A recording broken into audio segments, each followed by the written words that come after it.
Reaction to the High Court in Pretoria striking down the controversial AARTO Act continues. The system is already being phased in and by the middle of this year would have culminated in the new traffic demerit system. The judge found that the act contravenes the Constitution as it prevents local and provincial governments from regulating their own affairs. One such entity is the Western Cape Department of Transport. Jandré Bakker speaks for the department and joins us now. Jandré, thank you so much for your time. What's the reaction from the Western Cape Department of Transport to the High Court decision? Thank you, Tapuma. We obviously welcome the finding or the ruling. We should remember, as the previous speaker said, that it was very narrow in that it focused on the exclusive legislative competence that is assigned to provinces to regulate provincial and municipal traffic. So it doesn't mean that the demerit system itself is unconstitutional, but the act that provides the mechanism for that demerit system was found unconstitutional. We should also remember that it may still go to the National Minister, may still decide to appeal it, it may still go to the Constitutional Court. Our opinion is that we welcome it because it gives us time to raise and fix the issues that we had identified in our responses to the National Department on the Act when we gave our constructive input into the Act. What are those issues, Jandré? Take us through them.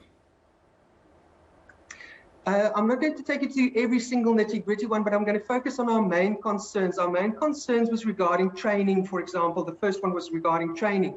So if we look at training, for you to train, you need a curriculum, you need learning material. And what do you base your learning material and your curriculum on? You base it on the regulations that should have been published. But at that time, we were supposed to train people, but there weren't regulations published. So what were you training them on? Our second concern was the process, the consultation process. We spent many nights and days providing input, but it seems as if the input was just disregarded. A big concern to us was the appeals tribunal, which basically was inadequate, providing one appeals authority for potentially millions of road users.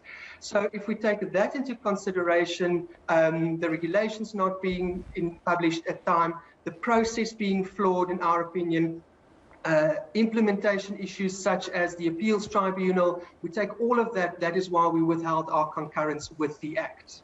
Jandré, so from what you're saying, you had issues with the process, the logistics and the training. But are you on board with the spirit of what AARTO is trying to achieve? The demerit system, for example, and decriminalizing traffic offences and putting in place an administrative process to deal with it. Are you on board with that part of it? The Western Cape is not against AARTO, the spirit of AARTO. As long as the Act reaches its objective, which is to change road user behavior and to bring road deaths, as example, as one of the sub-achievements, bring road deaths down. We do not necessarily think that having another piece of legislation is necessarily the answer until you've exhausted and fully implemented all the current legal frameworks that are in place. So if we look what we've done in the Western Cape, we've spent a lot of energy in developing technology to make sure that we understand where our hotspots are, what our driver behaviors are, and using a 3E approach, which is engineering, our roads guys, enforcement, as well as education, bringing them all on board in addressing those hotspot areas. And we've seen year on year, even if we take this year's festive season statistics and we exclude the one or two major incidences where we had multiple fatalities, we have been seeing a steady decrease in road fatalities, and we've seen an improvement in road user behavior. So whether introducing a new piece of legislation would be addressing that, we do not necessarily see that there would be causality. However, in the spirit of introducing legislation to bring down or to improve road user behavior, absolutely we are in support of that, but it needs to be constitutional, lawful and implementable.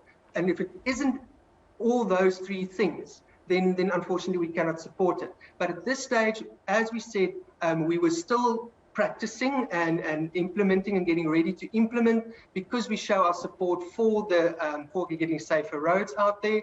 But we need to make sure that our legislative mandate is respected, and that we make sure that whatever we base our actions on are lawful and constitutional.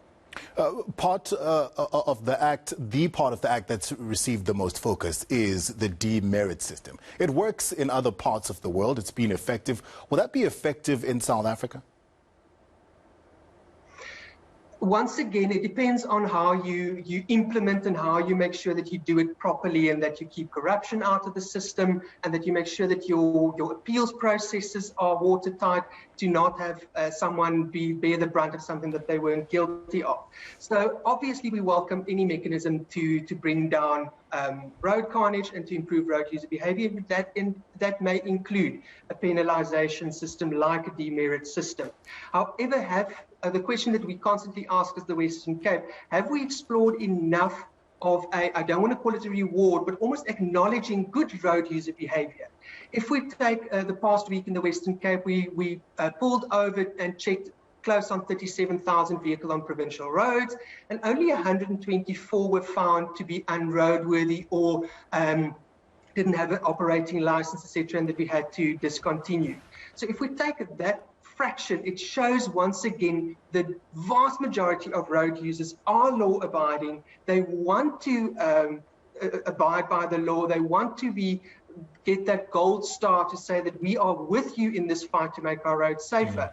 And then to bring this demerit system to penalize one or two people, whether that will really achieve different road user behavior will remain to be seen once we implement. But we remain, as I said, in full support of any mechanism to make our roads safer and to change road user behavior. Jandré, thank you so much for your time. We appreciate it. Jandré Bakker of the Western Cape Department of Transport.